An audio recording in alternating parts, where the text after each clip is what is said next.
Mon podcast IMO.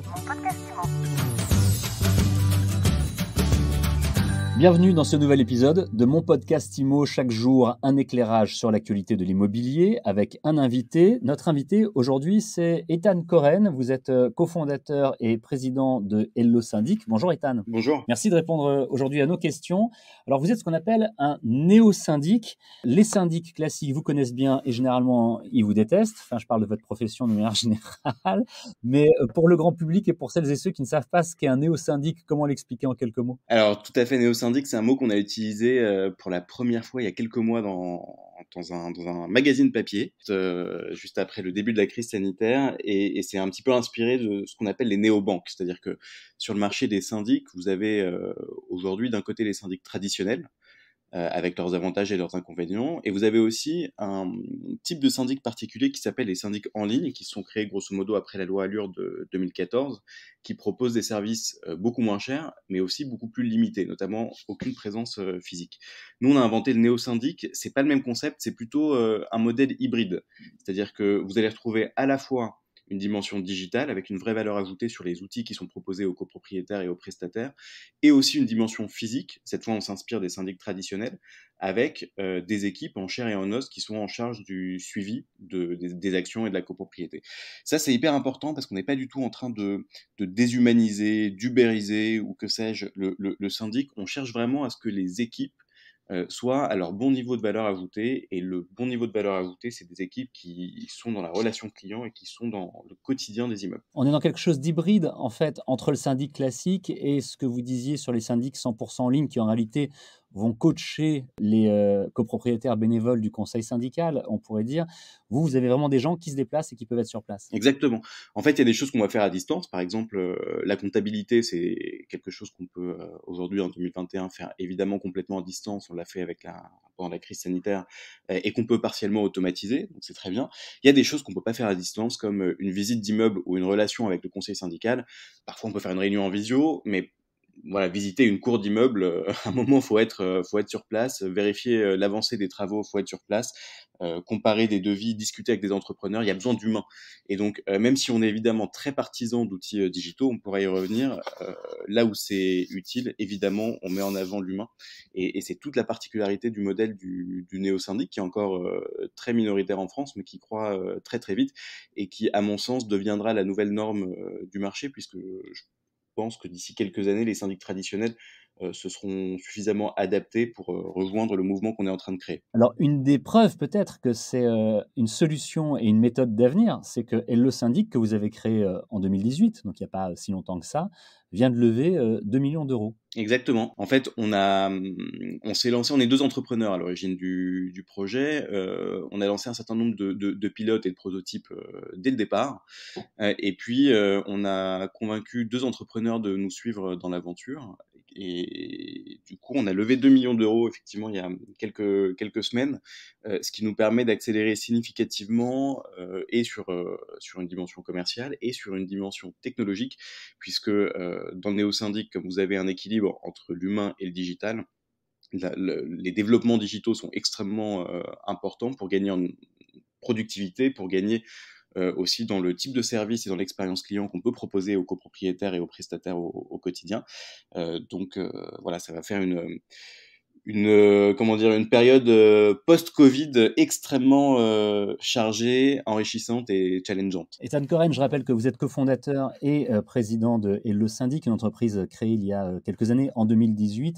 Vous affichez des tarifs moins chers, d'ailleurs vous le revendiquez très clairement sur votre site internet. Vous vous affichez également comme étant plus réactif. Alors comment ça se fait ? C'est grâce à la technologie ou c'est avec une compression des coûts ? Comment est-ce que ça fonctionne ? La réactivité, c'est un sujet majeur, puisque le premier défaut perçu par les clients chez les syndics traditionnels, c'est le manque de disponibilité et de réactivité.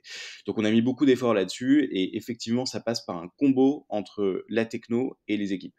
La techno, parce que c'est ce qui permet de prendre en compte les demandes le plus rapidement possible. Je vous prends un exemple très très concret. On a énormément de signalements de fuite d'eau dans les immeubles, qu'elles soient privatives ou collectives d'ailleurs, et ça passe beaucoup chez nous par SMS ou par l'application.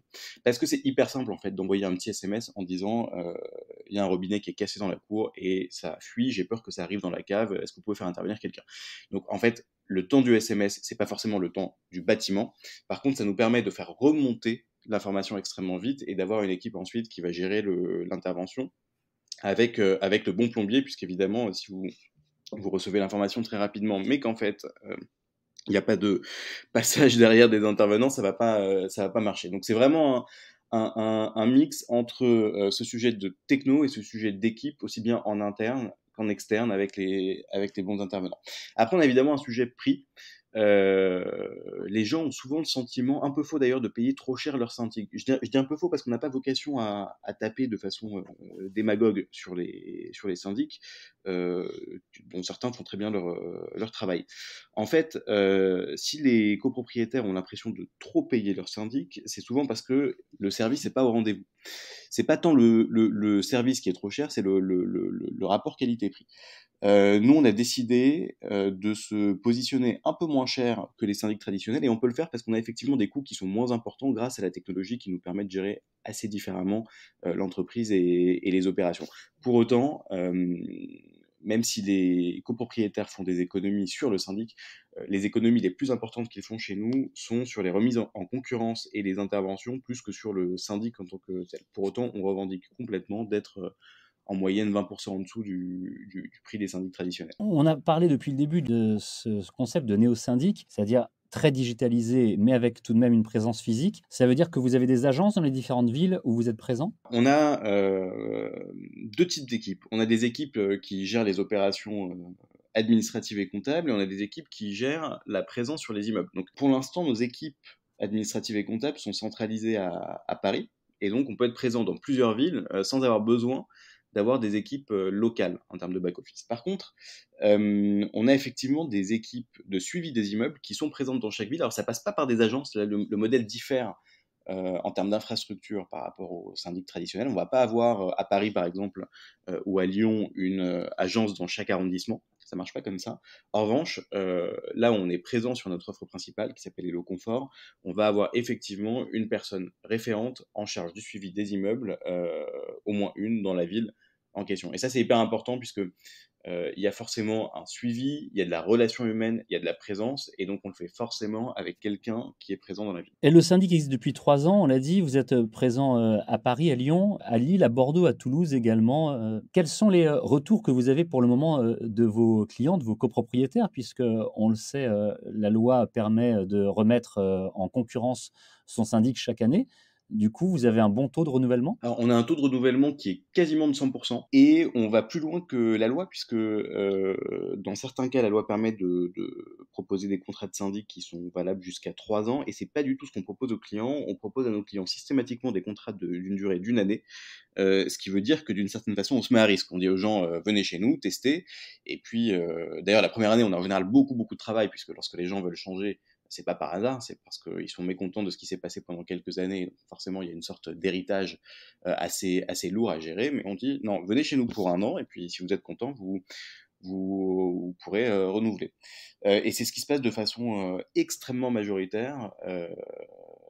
Donc on est évidemment très heureux, mais l'important c'est surtout que les clients soient satisfaits et que le modèle se développe. Alors on est présent sur un certain nombre de villes, ça va s'étendre progressivement, puisque notre modèle nous permet assez facilement de proposer nos services à l'échelle nationale. Alors justement, c'est ma dernière question. Votre développement, à court et à moyen terme, c'est quoi? C'est de renforcer votre présence dans les villes dans lesquelles vous êtes? C'est d'être sur tout le territoire, ou vous avez ciblé, certaines zones plus précises que d'autres? Pour l'instant, on va se renforcer sur les villes sur lesquelles on est déjà présent, en s'étendant sur le plan géographique. Je pense notamment à la région Rhône-Alpes, Lyon, on peut aller jusqu'à Grenoble, mais on va plutôt se renforcer sur les villes où on est. Donc voilà, on est sur une stratégie de conquête de parts de marché, très clairement. Et la deuxième dimension, qui est évidemment moins visible pour les clients sur le plan strictement commercial, c'est l'accélération très forte qu'on a sur les technologies.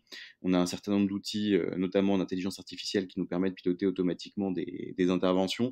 Ça fait partie des choses qui permettent de réduire nos coûts, ça fait partie des choses qui permettent d'améliorer le service pour le client.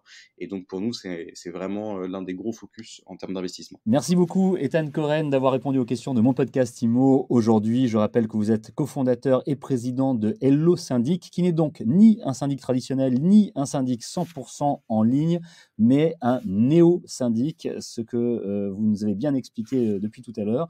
On peut vous retrouver sur Internet, évidemment, en tapant Hello Syndic. Merci Fred. Mon podcast IMO, vous le retrouvez tous les jours sur toutes les plateformes de podcast. C'est gratuit, vous pouvez vous abonner, le partager et vous pouvez également le commenter. Mon podcast IMO.